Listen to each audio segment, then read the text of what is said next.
Good morning everyone. कल के video में हमने कैपिटल अर्थात पूंजी और उद्यमिता के बारे में पढ़ा था। ठीक है, आज हम पढ़ेंगे व्हाट्सएप के बारे में। जैन कुम और उनका व्हाट्सएप। आज सोशल मीडिया का सबसे अधिक उपयोग किया जाने वाला ऐप है व्हाट्सएप, है ना। सभी को पता है और सभी आज हमारी पढ़ाई भी इसी के माध्यम से हो रही है कि हम जो है आप लोगों को लिंक देते हैं आपके व्हाट्सएप ग्रुप पे और आप जो है फिर उसको यूट्यूब पे देखते हैं। चलिए जैन कुमार उनके व्हाट्सएप के बारे में पढ़ते हैं।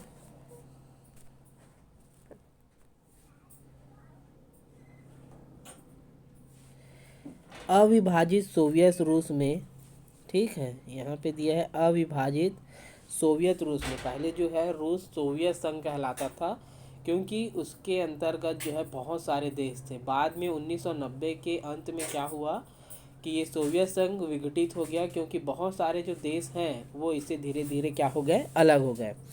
तो उसी समय जो है सोवियत संघ के हिस्सा रहे एक छोटे से गांव में जन्मे जैन कुम गरीबी और अभाव के बीच बड़े हुए हैं। ठीक है, बहुत ही गरीब परिवार से थे। इनके घर में बिजली कनेक्शन तक के लिए जो है उस समय पैसे नहीं थे। कुम की माँ बच्चों की देखभाल करने का काम करती थी, अर्थात वो आया थी।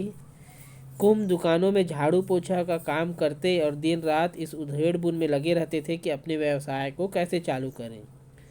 ठीक है, और उसका क्या काम था कि वो जो है एक दुकान में जो है क्या करते थे, वहाँ पे झाड़ू पोछा लगाने का काम करते थे और दिन भर इस विचार में डूबे रहते थे कि मैं अपना काम कैसे चालू करूं।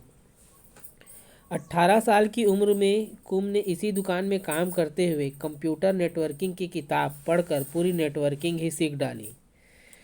ठीक है जो कुम थे वो 18 साल की उम्र में ही क्या किया कि उस दुकान में काम करते हुए ही जो है उन्होंने कंप्यूटर नेटवर्किंग की किताब पूरी तरह पढ़ ली और पूरा नेटवर्किंग ही जो है उसने सीख लिया। इसके बाद सेंट जोन्स स्टेट यूनिवर्सिटी में सिक्योरिटी टेस्टर के तौर पर काम किया। इस बीच ब्रायन एक्टन, ठीक है, ब्रायन एक्टन कौन थे, कंप्यूटर इंजीनियर से मिलना उनकी ज़िंदगी का अहम पड़ाव बना। कुम को याहू में इंफ्रास्ट्रक्चर इंजीनियर की नौकरी मिल गई। यहाँ ज़िंदगी में कुछ करने की उनकी उमंग को जैसे पर लग गए, पंख लग गए।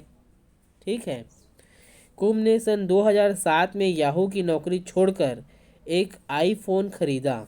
ठीक है, क्या किया उन्होंने, सन 2007 में याहू जैसे बड़े सर्च इंजन की नौकरी छोड़ करके जो है वो क्या किया, उन्होंने एक आईफोन खरीद लिया। वे घंटों मैसेजिंग का तरीका खोजते। एक दिन उन्हें एक एप्लीकेशन का आइडिया मिल गया और लगा कि पूरी दुनिया को सिंगल प्लेटफॉर्म पर लाया जाए। ठीक है, उन्होंने क्या किया कि बार बार मैसेजिंग करते और नया तरीका खोजते। एक बार ऐसे ही उनके आइडिया मिल गया उनको कि भाई पूरी दुनिया को जो है हम एक ही जगह पर ले आएँ जिससे लोग सूचना का आदान प्रदान आसानी से कर सकें। कुम कोडिंग और डिकोडिंग में सैकड़ों बार असफल हुए, तब कहीं जाकर व्हाट्सएप बनाने में कामयाबी मिली। कुम की इस जिद पर पूंजी जिम गोएट्स नामक व्यक्ति ने लगाई। कुछ ही दिनों में यह एप्लीकेशन मोबाइल की दुनिया का नंबर 1 एप्लीकेशन बन गया। ठीक है, क्या हुआ, आज जो है हम लोग हर व्यक्ति जो है व्हाट्सएप यूज़ करता है, पता है ना। तो कुछ ही दिनों में जो है क्या हुआ कि वह जो है नंबर 1 व्हाट्सएप बन गया, नंबर 1 ऐप बन गया। तो इस प्रकार जो है व्हाट्सएप जो है ईजाद हुआ। चलिए एक और व्यापारी या एक व्यापार की कहानी सुनते हैं। एक राइस मिल का बनना। गजेंद्र नाम का एक छोटा व्यापारी कई सालों से अनाज का व्यापार कर रहा था। उसने व्यापार बढ़ाने हेतु राइस मिल खोलने का विचार किया। ठीक है भाई, ये क्या है कि लोगों के पास जाकर जो है उनसे अनाज खरीद कर जो है बाहर बेच देता था। लेकिन अब उसका मन में आया कि वो अपने व्यापार को बड़ा करे और बड़ा करने के लिए जो है उन्होंने राइस मिल खोलने के लिए विचार किया। उसके पास भूमि स्वयं की थी, पर अन्य ज़रूरतों के लिए राजेंद्र को पूंजी की आवश्यकता थी।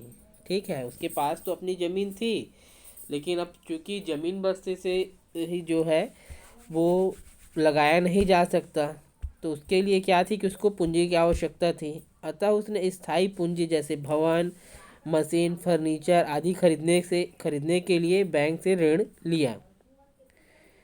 कामकाजी पूंजी जैसे शुरुआती खर्च, वेतन, बिजली बिल, मजदूरी आदि स्वयं धन लगाया। राजेंद्र को सरकारी योजना के अनुसार लघु उद्योग के प्रोत्साहन हेतु प्रशासकीय मदद एवं छूट भी प्राप्त हुई। ठीक है, एक चीज़ क्या हुआ कि ज़मीन तो उसकी थी, लेकिन और अन्य चीज़ों के लिए जो है उन्होंने लोन लिया बैंक से। ठीक है, और कामकाजी पूंजी जैसे ज़रूरती खर्च के लिए वेतन देना था, बिजली बिल, मजदूरों आदि का जो खर्चा था उसने में उन्होंने स्वयं धन लगाया। राजेंद्र को सरकारी योजना के अनुसार लघु उद्योग प्रोत्साहन हेतु क्या हुआ कि सरकारी मदद अर्थात उसे अनुदान या छूट प्राप्त हुई। मिल में 20 से 30 मजदूर काम करते हैं, जिसमें 2-3 महिलाएं हैं। ज़्यादातर कर्मचारी अस्थायी है, इन्हें प्रतिदिन या साप्ताहिक मजदूरी मिलती है। ठीक है भाई, इनके जो राइस मिल है उसमें 20 से 30 मजदूर काम करते हैं और उसमें भी 2-3 महिलाएं हैं, और अधिकतर कर्मचारी जो है क्या है, अस्थायी हैं, इन्हें प्रतिदिन या साप्ताहिक मजदूरी मिलती है। कुछ स्थायी कर्मचारियों को मासिक वेतन के साथ साथ कर्मचारी बीमा की सुविधा प्राप्त है। मिल में अत्याधुनिक मशीन होने के कारण साल भर उत्पादन चलते रहता है। यहाँ पर प्रमुख रूप से शासन द्वारा देय धान से चावल तैयार कर वापस शासन के गोदामों में भेज दिया जाता है। कि जो सरकार लोगों से धान खरीदती है ना, उसी धान को क्या करते हैं, इन मिल में देते हैं, तो ये क्या करते हैं, उससे चावल को निकाल करके जो है उसे सरकार को वापस भेज देते हैं। धान से चावल तैयार करने का भुगतान शासन द्वारा लगभग प्रति माह कर दिया जाता है। शासन द्वारा छूट भी दी गई है कि सूखे या अन्य कारणों से धान उपलब्ध नहीं कराने की दशा में मिल मालिक बाजार से धान क्रय करके अपने नुकसान की भरपाई कर सकता है। इस प्रोत्साहन के कारण राजेंद्र ने क्या कर लिया, साहस जुटाकर मिल को लगा लिया, अर्थात जो है उन्होंने जोखिम उठाया और उसका काम चालू हो गया। एक चाय नाश्ते की दुकान है। ठीक है ना, हमको ये चीज़ें जो है आसानी से रोड पर या किसी उद्योग के आसपास या गुमटी ठेलों में चाय नाश्ते की दुकान जो है आसानी से हमें मिल जाती है। ये भी अपना जो है अपना खुद का व्यवसाय है, लेकिन छोटे स्तर पर है। चलिए इसके बारे में भी देखते हैं।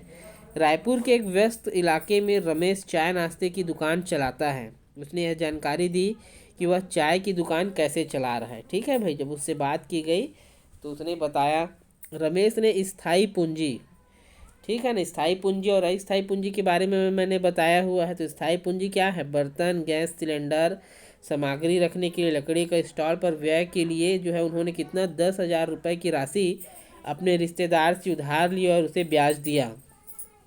ठीक है, देखिए इस तालिका में जो है बताया गया है कि उसकी आमदनी क्या होती है। प्रतिदिन चाय और नाश्ते की बिक्री जो है 2,000 रुपये की है। महीने भर में चाय और नाश्ते की बिक्री 26 दिन के हिसाब से 52,000 रुपये प्रति माह जो है वो करता है।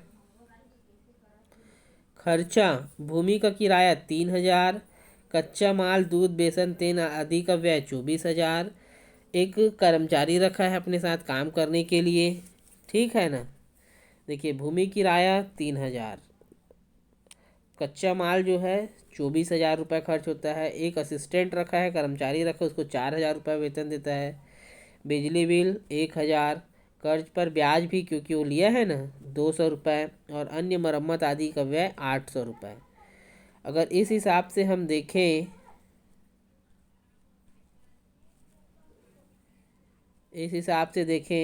तो वो महीने में 33,000 रुपये जो है खर्च कर देता है टोटल, जबकि उसको मिलता कितना है, 52,000, है ना भाई। दुकान मालिक के पास शेष बचे रुपए कितने, 19,000 रुपये। क्योंकि यह स्वरोजगार है, इसे उसी पैसे से ही अपने व्यापार का और परिवार का गुजारा करना होता है। इसके लिए उसे 16,000 रुपये प्रति माह की आवश्यकता होती है। ठीक है, अब अपने घर परिवार के लिए जो है उस 19,000 में से 16,000 रुपये वो क्या कर देता है, खर्च कर देता है। इस महीने से हम देखें तो वो महीने में 3,000 रुपये का लाभ जो है बचाता है। इस बचत की राशि से वह भविष्य में अपनी दुकान को क्या करना चाहता है, बड़ा करना चाहता है। ठीक है, इन उदाहरणों में स्थायी पूंजी और कामकाजी पूंजी की आप पहचान करेंगे। सारांश देखते हैं। किसी भी उत्पादन प्रक्रिया के लिए भूमि, श्रमिक और पूंजी लगती है, जिसका व्यवस्था कर उद्यमी वस्तुओं और सेवाओं को उत्पादित करता है। उत्पादन जो है मुख्य रूप से जो है इन चार चीज़ों के माध्यम से ही होती है, और इन चारों चीज़ों के माध्यम से ही उत्पादन जो है पूर्ण होता है। भूमि और प्राकृतिक संसाधनों की ज़रूरतों को या तो निजी व्यवस्था से पूरा किया जाता है या सरकार द्वारा उपलब्ध कराई जाती है। ठीक है, या तो आपके पास है तो, या तो फिर आपको सरकार द्वारा उपलब्ध कराई जाएगी। श्रम में शारीरिक और मानसिक सभी प्रकार के श्रम शामिल हैं। ठीक है, श्रम का मतलब आप कड़ी धूप में बहुत हार्ड वर्क कर रहे हैं वही नहीं होता है। एक एसी में बैठा हुआ व्यक्ति भी जो है श्रम करता है। यहाँ पर श्रम का तात्पर्य कि आपके द्वारा किए गए कार्यों से उत्पादन या सेवा प्राप्त होती हो, वो श्रम कहलाता है। उत्पादन की प्रक्रिया में मालिक और कामगार का रिश्ता बनता है, स्वाभाविक सी बात है। इसमें श्रमिकों को जो सुविधाएं मिलती है उनमें बहुत अंतर है।